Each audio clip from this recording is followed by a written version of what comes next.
I've kind of been starting off I'm Kristen, by the way. I don't think we've had the chance to meet in person. So nice to virtually meet you guys. Ooh, Colin, you have a nice setup outside. Look at you getting a tan. Well, I've kind of been starting off my interviews just like thanking the artist because we're for sure going through like a really weird time right now. And I think now more than ever, people are really relying heavily on music to kind of help navigate this like weird time of uncertainty, especially your guys' music. Like literally, I feel like it's probably helping just so many people get through their days, because it is a weird time and your vibes are always so positive and uplifting and all that stuff. And I just want to let you guys know it's always appreciated and never goes unrecognized. So thank you guys for doing what you do. Um, Yeah, no problem. and speaking of positive vibes, um, you guys are literally like the enthusiasts for that and aficionados. Is that something that you guys kind of like sat down and talked about to solidify for like the theme of your music, or did it just kind of come organically between you two? It is so the most fun music to make is when you're expressing yourself to the fullest. And I think at both of our core, when we sit down, what really inspires us and what like catches our ear and what makes like inspires us to be creative is things that uplift. Because like at the same time that we're, yeah, sure, like the listeners hearing uplifting things, like while we're making it, like we're uplifted. And it's not like we're like, oh, let's find this niche. Right. It's not like we're like looking for a niche in the business. And especially like if we talk about our come up, like we're getting more business savvy now, but like our come up was not business savvy. It was like purely, let's just make music. Let's just have fun and make art. And this is what happened. So. Yeah, no, I think the way that you guys came up is like one of the reasons why I was so drawn to your music too, because not and no shade on any other artists, but a lot of them have a very similar style, but then they kind of can put themselves into like kind of like a lane or a rut, because they have this formula that they have to kind of abide by. But you guys don't do that. It's like very just like, hey, this is what works for us. This is what makes us feel good. If it makes us feel good, then it's going to make other people feel good. So I appreciate that way of like coming up and doing stuff like that. You know what I mean? And I think that that's also a testament as to why you guys had the immediate success that you did, because it was relatable. It was coming from a genuine place. It's not coming from something that's fake or like, hey, let's get these streams or hey, let's get these spins or anything like that. It's literally coming from the place of like, we love music.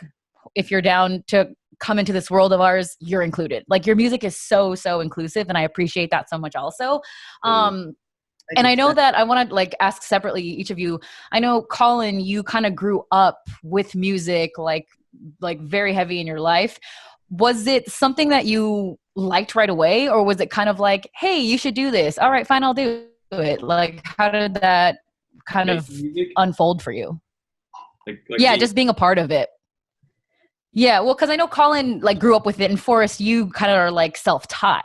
So I want to get to you I want to get to you after. But Colin, like when it was just like when it's surrounded by you, like the way that it was, did you like it right away, or was it something that you were just like, okay, yeah, let me just do this? I mean, I think like everyone to a certain extent has been surrounded by music their whole lives. I feel like every human being in this world is just like a really good music listener. And like that's just how we are as humans. Like you notice that like when people make Spotify playlists or they make iTunes playlists, like they're so personal about their playlists. It's like everyone in this world is like a curator. Yeah. And like a young age, like everyone wants to be that curator. Everyone wants to. I feel like musicians to a certain point, they get so drawn to their curation and how they feel about music that some just like have to make something that they think they can put into the world. I feel like everyone's like that to a certain extent, and I feel like some people like Forrest and I are like better at translating that into coming to an existence. That makes sense. Sure.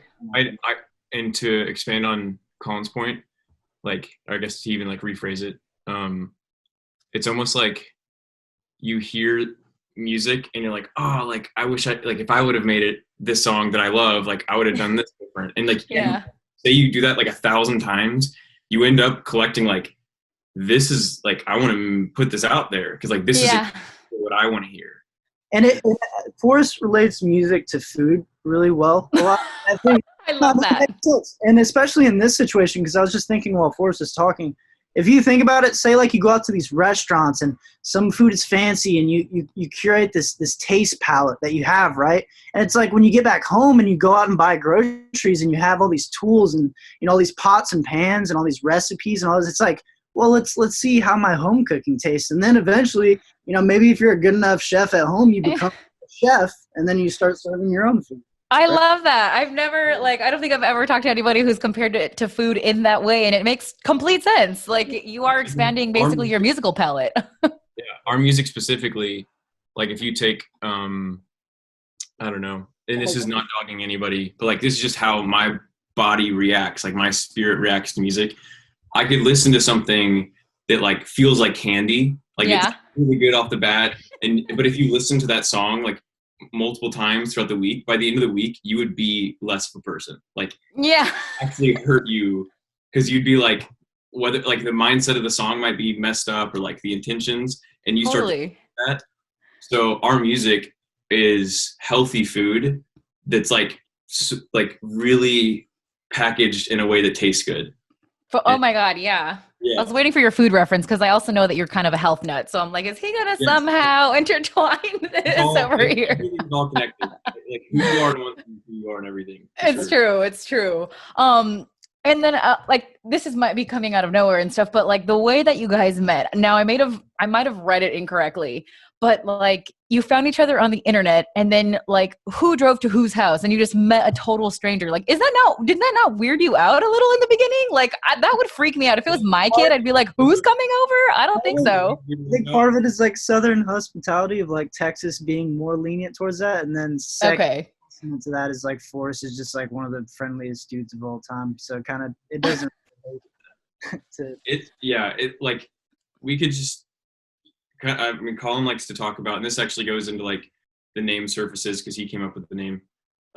Like your taste in music is like a side note, but like your taste in music tells a lot about you. And we had like all these same inspirations and artists. So I feel like even before we met, we kind of could be like, you're probably like to a 90th percentile. Like got you. Yeah. All right. So it wasn't completely random shot in the dark. Yeah. It's kind of like if you go to a concert, like I would say it's safe to say like 80% of the time you go to a concert, you're going to find people similar to you. Yes, totally. For sure. And you're bonding over the same thing. So that makes like perfect sense. I totally get that. Like our name is like rooted in. We wanted like people from all over to like enjoy one thing that they could like talk to and relate to each other for about. Sure. Yeah.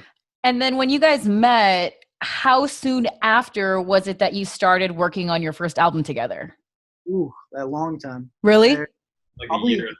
Maybe. Oh, wow.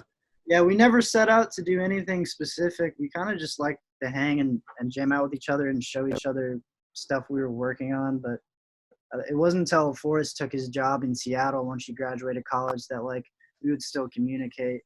And then we were like, yeah, like what if we did an album? And I wanted Forrest to really be a part. And then it turned out like we like connected so well in that project that it was just like, we do this all the time.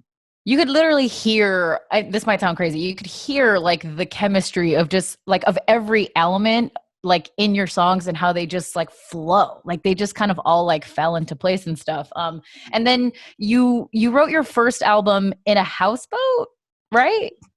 So in Seattle, I was living on a houseboat. Okay.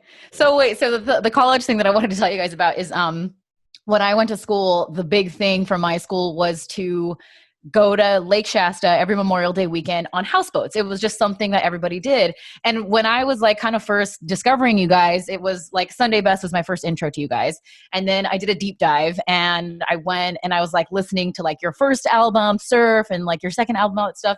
And literally like before I like researched and like read into you guys, because when I get obsessed, I go down the rabbit hole.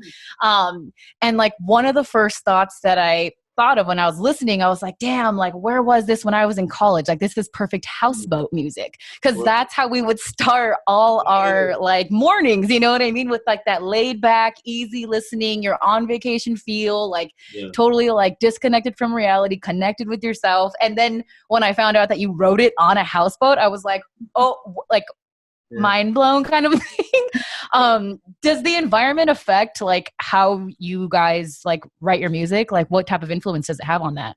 1,000%. 100%. Yeah. It's like, it's almost like, it's like your environment is the canvas and like the paint colors. And then within the environment is like what you do with the colors. You guys are so good at the comparison and the analogies and all that stuff. Like I am literally, you guys are painting the perfect picture. I get all of this. Okay. So I feel like I'm running out of time with you. I could talk to you guys all day. But I want to get into like Sunday Best specifically. It could not have blown up at a better, stronger time. And I feel like every time I talk about it, like during my radio show, I say the same thing, but because I genuinely mean it, like it's like that perfect 3-minute little break that you can take from the weirdness and just kind of like, you know, let yourself go, like just release everything. Did you guys know right away that Sunday Best was going to be a single released from your album? We knew it was special. We didn't know it was going to, you know, be broadcast around the world, but we definitely looked at each other. We were like, man, this is a very good song. Yes. Yeah. And also like we were kind of doing, at the time we were doing something, I guess, kind of different. Cause in the like when we made that song, I mean, that was like a year and a half, whatever ago. And like this top 40 stuff was all just like sad. Like, it was kind of counterculture at the time. So we didn't think it was going to blow up by any means because it wasn't like the trends. We just, our goal was to make that, like to make a like stereo space that you could go live in that like nothing can get you down inside. No, for sure. That got accomplished, and it's cool to see that like that many people are able to step inside of that. Yeah. No, I'm saying that type of message specifically, it just resonates. And like I said earlier, like your music is just so inclusive. And I loved that with the video, you kind of went into that office space where there's like all different like walks of life in there, but it still hit the same way. You know what I mean? Like just kind of further like underlining the fact that like, hey, like we can bond over things. Like there is such a thing as connection with every single human. It's not exclusive. You know what I mean? Yeah, totally. And decipher it that way. That's exactly what it was meant for. So. Good. I love that. And I know you guys came off of like a sold out tour. You were supposed to have some dates coming up in May, and with everything going on, like for obvious reasons, you had to postpone and all that stuff. But was that your first tour that you sold out? Like I know you've done shows before, but was that your first tour? It was like our first like legitimate tour, because the first one, like the one before that, the summer before, what was it, like 7 shows for us? Yeah, and it was like random bars. We did like we didn't have managers. We didn't have any support. It was just me and Forrest booking shows. That's all. That's how it starts, man. We played a pool party. That's so cool. What was it that you loved most about being on tour? That's a good question. Exciting. It's like, I don't know, so Sunday Best, for example, like when we make Sunday Best, like, you know, we're like, oh, this is good. Yeah. You're moving like this. Yeah. You take it to a stage and it's like, you're going, the whole room magnifies the song. So it's like so unique to have to share songs. Like you never think that you can get on a stage and like share a moment with a person until you hear people relating to the lyrics and like screaming them back at you. Yeah. It's one of the most unique feelings in the world, like sharing these songs that turn into moments every night. It's crazy. It's actually for sure. No, I feel like, and that's like, what's cool is like artists have like this very special POV that only they get, because it's like, we're in the crowd and we're seeing you doing your thing on stage, but then like you're seeing like this like whole space full of people literally like screaming your lyrics back at you. Like I'm saying, like only artists have that point of view and that experience. Like especially for you guys to have like worked on the song and like over a year and a half ago, and then like when you're actually seeing the faces put to like the numbers that people are telling you about, like that's got to be a crazy thing to process. And you're still putting on a show while that's happening. Like, how do you manage? It's all, yeah, it's just kind of all runs together. And me and Forrest always like try to have like this central mission that like whoever walks into the building, hopefully they feel better about themselves before they walk out. Yeah. Totally. 1000%. I mean, well, Jesus, that was a perfect ending to a great conversation. Thank you for doing what you do. And it's true. I think when people hear your music, like, you know, songs or albums as a whole, they like, it's hard to be in a bad mood afterwards. Like, you really just can't, you know what I mean? Like, unless you're an alien or something. So thank you guys for taking the time. I appreciate it. Hopefully we'll get to see you soon on a stage. That would be awesome. Yeah. Stay safe, stay healthy. And yeah, thanks again. I appreciate you guys taking the time. Thank you. Thanks. Have a good one.